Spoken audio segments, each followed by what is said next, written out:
Hai perempuan keren, ketemu lagi dengan kita bertiga. Tua tapi keren, ada Irka, ada saya Venita, ada Moza. Dan hari ini kita punya tamu ya, Dr. Grace. Dan kita akan ngomongin tentang apa? Hormon terapi. Jadi kita sempat ngebahas bahwa gejala menopause itu setiap perempuan bisa berbeda-beda. Betul. Ada yang tiba-tiba berhenti aja, menopause aja gitu kan ya. Tanpa tanda-tanda. Benar, tanpa tanda-tanda, mungkin tanpa keluhan, pokoknya smooth, ya kan? Ada yang seperti saya, mungkin Dr. Grace belum pernah tahu. Jadi selama 10 tahun kurang lebih ya, kurang lebih selama 10 tahun sebelum sekarang sudah stop mensnya, itu menstruasi saya tuh kacau banget. Kacau tuh yang gini, yang bisa mens baru duduk sebentar, wah, bubar gitu semua gitu ya. Atau misalnya kalau misalnya lagi menstruasi duduk itu nggak bisa lama-lama. Pokoknya kalau udah sofanya itu adalah yang kain, khawatir langsung. Nggak ada di celana putih juga ya? Gini kiri kan, pokoknya gitu deh ya. Terus nggak bisa olahraga, sakit dan segala macam. Nah, kalau Irka mungkin pengalamannya beda, Moza beda juga, tapi banyak dari followers kita ya, mau itu di YouTube maupun di TikTok maupun di Instagram, itu banyak yang bilang, iya nih sekarang satu badan pegel semua. Ada yang bilang gatal-gatal dan segala macem gitu ya. Nah, tapi yang belum pernah kita obrolin adalah emang ada hubungannya ya terapi hormon dengan membuat gejala menopause itu menjadi lebih kalem, lebih smooth, lebih mudah untuk dilewati masanya. Oke. Ini kita berarti kita ngebahas menopause dan sekitarnya. Yes, Jadi, betul. karena gini, aku mau tadi emang ada ya gitu kan pertanyaan terakhirnya. Jadi gini, menopause itu kenapa sih kok kayaknya ada yang baik-baik aja, ada yang heboh banget gitu. Menopause tuh sakit kepala terus-terusan, mood swingnya gila-gilaan gitu kan. Terus ada benar ada yang badannya sakit semua, segala macam. Ada yang emang benar-benar kayak orang depresi gitu, mau bangun tidur aja udah males banget deh gitu ya. Nah itu sebetulnya langsung mendekat karena sepertinya relate sekali. Ya, sebenarnya gini, kita tuh sadar nggak sadar sebenarnya hormon kita itu jangan tunggu menopause ya. Hormon kita itu udah mulai turun sejak umur 30. Nah, 30 Sejak ya, umur Dok. 30 itu udah mulai, cuman turunnya gini, pelan-pelan turun. Cuman sekarang itu ya, yang dulu turunnya pelan, sekarang tuh bisa begini loh, cepet. Karena lifestyle. Ada gejalanya nggak bahwa maksudnya tanpa tes, tanpa apa gitu, kayaknya gue hormon imbalance deh gitu, ada nggak sih? Nah, paling sering gejalanya ya ketika belum menopause ya, paling itu gangguan menstruasi. Paling sering itu berarti udah gangguan hormon. Kita taunya panjang. Ya Kan? Gua Iya. bilang juga benar. Nggak, maksudnya ya memang maksudnya saya tambahin sedikit. Jadi untuk pengalaman aja bahwa pada saat dulu itu ya misalnya 10-8 tahun yang lalu itu kita lagi rajin-rajinnya olahraga dan segala macam bersama teman-teman rata-rata perempuan. Itu pada saat saya ngalamin gangguan menstruasi ini nggak pernah ada satupun kata yang keluar bahwa ini adalah gejala menopause dan dihubungkan dengan hormon. Nggak pernah. Bahkan sudah periksa ke dokter pun bahas, maksudnya nyeletuk gitu, ini kayaknya hormon itu nggak ada sama sekali gitu. tapi sekarang sering loh kalau buat jadi keranjang sampah misalnya contohnya jerawatan, udah nih gangguan hormon, padahal dokternya bingung nih kenapa ya gitu. Oke. Jadi indikasinya lebih kepada misalnya kalau perempuan ke muka gitu. Ya, sering Terus dihubungin kita sama jerawat. nggak pernah dihubungkan gini, jerawat tadinya kecil-kecil sekarang gede-gede. Oh lo mau mens sekali, tapi nggak pernah langsung. Betul. Ini adalah gejala menopause. Gitu. Nah, padahal ya yang paling banyak itu kita sebut yang namanya estrogen dominance. Nggak pernah dengar? Aku pernah dengar karena aku pernah tes. Ya. Terus jadi nggak itu imbalance waktu itu memang ya. hasilnya. Jadi perempuan itu ya paling sering itu ngalamin yang namanya estrogen dominance. Orang-orang estrogen dominance itu memang cenderung gemuk. Minum air aja naik, napas aja naik. Gini.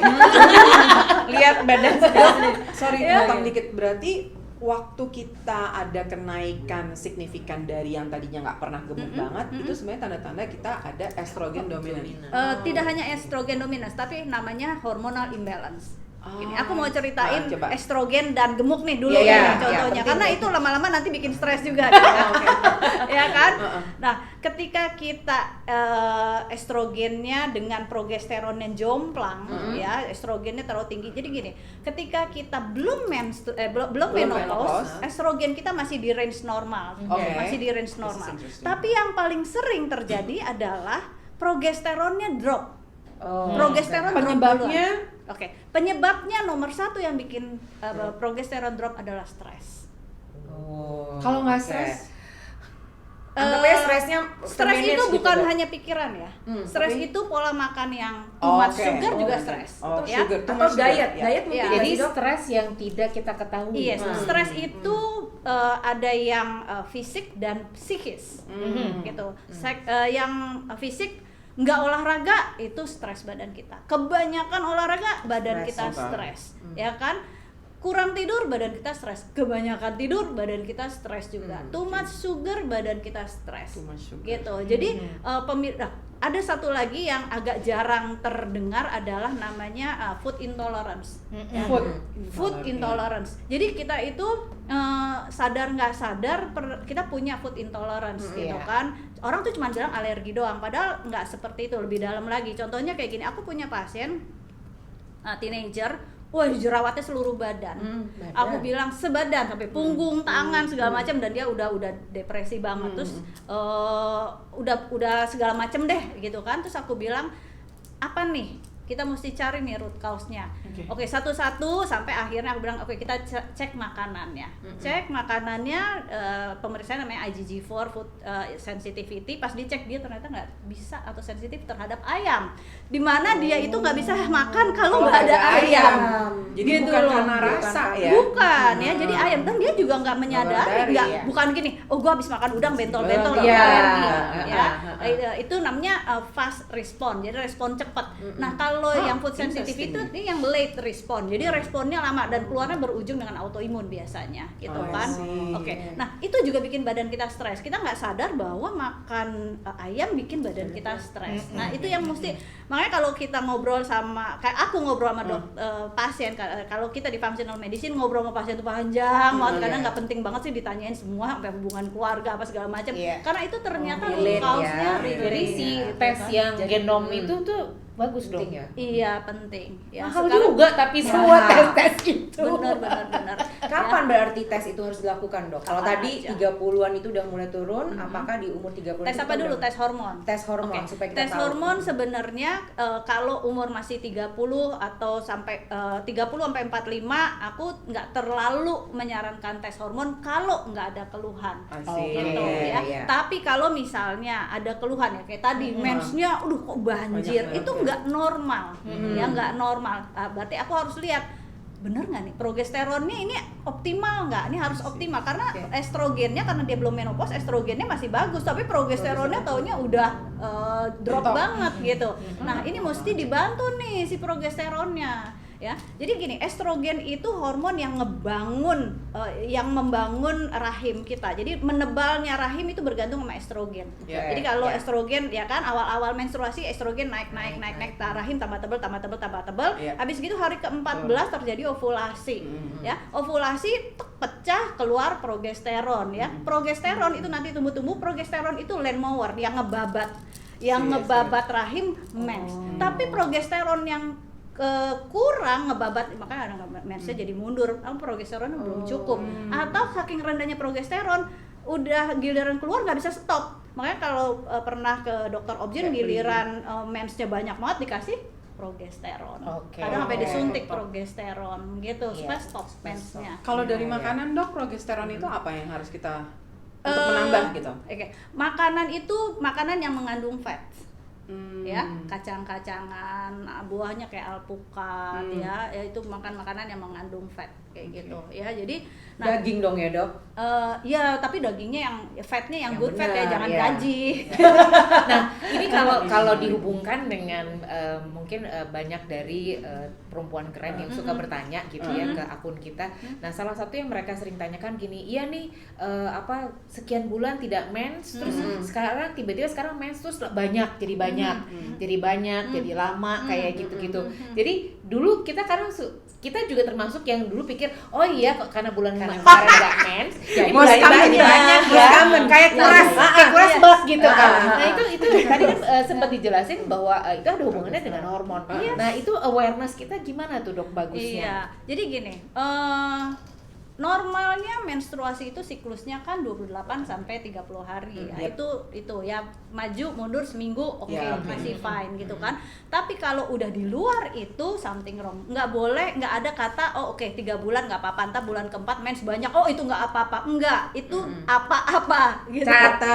Ya, Karena itu banyak banget yang Iya. masuk pertanyaan yang seperti itu itu apa-apa. Jadi udah bulan ketiga terus mensnya banjir, itu berarti kemungkinan yang paling sering dia mengalami estrogen dominans dan progesteronnya itu biasanya low, dan ini biasanya nanti cek hormon kelihatan bahwa progesteronnya itu di bawah normal. Jadi itu bukan tanda-tanda kesuburan Subur, ya, right. karena kita sering dapat Komen ya. komen yang seperti itu. Jadi Diasumsi. diasumsikan, oh aku masih banjir kok gini segala macam. Jadi banjir itu bukan hubungannya dengan kesuburan. Ada juga yang Menjawab ya. ada soalnya beberapa perempuan ya yang umurnya udah 50 something Iya. gitu kan. Terus dengan bangga gue masih mens Ya, loh, ya. gila. Say, Ya Oke, kan? dokter. Giliran Go, mens, dokter, mens. go. Ya kan? Oh, mens gue masih banyak. Bangga gitu. Iya, betul. Padahal sampai berapa? Sampai 8 hari, 10 hari masih mens terus loh gue gitu. Coba lihat, biasanya orang kayak gitu cenderung gemuk. Oh, Oke, kenapa? oke. Progesteron itu dihasilkan oleh ovarium. Oke. Oke. Estrogen tidak hanya dihasilkan oleh ovarium. Ketika kita sudah menopause, ovarium tutup pabrik. Iya, betul. Oke. Heeh. Progesteron tutup. Iya. Oh, otomatis progesteron ya? juga tutup. Iya, Oke. nggak ada lagi yang ngasilin progesteron. Ah. Tapi harusnya estrogen juga dong. Iya. Tapi enggak. Kenapa? Ada satu lagi yang bisa ngasilin estrogen. Lemak. Ah. Usir semua lemak-lemak ini.